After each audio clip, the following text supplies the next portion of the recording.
Bonjour EB7. Aujourd'hui, on va étudier la respiration chez les insectes et particulièrement chez le criquet qui est une espèce d'insecte. Les objectifs de cette leçon sont premièrement d'observer et de décrire les mouvements respiratoires du criquet et d'indiquer le trajet de l'air inspiré et celui de l'air expiré chez le criquet. Le criquet, comme nous, il respire par des mouvements respiratoires rythmés, c'est-à-dire qui ont un rythme. Durant l'inspiration, l'abdomen du criquet est gonflé.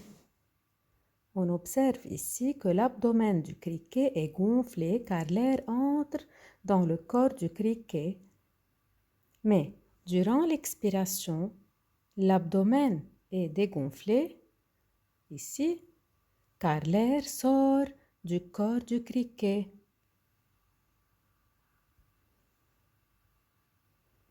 Voici l'orifice qui sert à faire entrer et sortir l'air chez le criquet. Il faut savoir, premièrement, que le corps du criquet est rigide, c'est-à-dire très fort, et il est recouvert d'une cuticule qui est rigide. Ça, c'est la cuticule du corps du criquet qui est très rigide. Et ici, c'est l'orifice qui sert à l'entrée et à la sortie de l'air. Sur l'abdomen de cet insecte, on observe des petits orifices qu'on nomme les stigmates.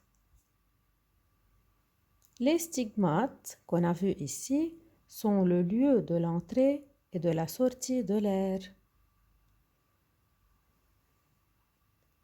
Voici une vue plus approchée des stigmates.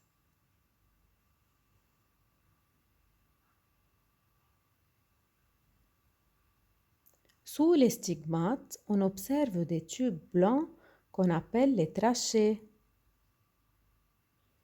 Les trachées, à leur tour, sont les organes respiratoires du criquet. Voici le stigmate. Sous le stigmate, dans le corps, c'est-à-dire il y a les trachées. Ces trachées représentent l'appareil respiratoire du criquet, c'est-à-dire comme les poumons chez nous.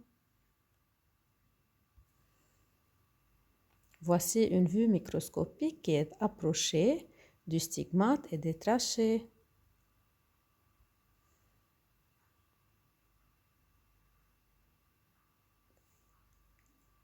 Dans ce schéma, on observe la cuticule imperméable du criquet. C'est le stigmate qui est l'orifice par lequel l'air entre. Ça, c'est la trachée. Ce sont deux grandes trachées qui vont se diviser en de petites trachéoles. Et à la fin des trachéoles, il y aura échange des gaz respiratoires entre les trachéoles, c'est-à-dire entre l'air extérieur et ici, on a dit le muscle, c'est-à-dire tous les organes du criquet. C'est à ce niveau que se font les échanges respiratoires. Le muscle va prendre le dioxygène et il va rejeter ici le CO2 qui, à son tour, il va retourner et sortir aussi du stigmate.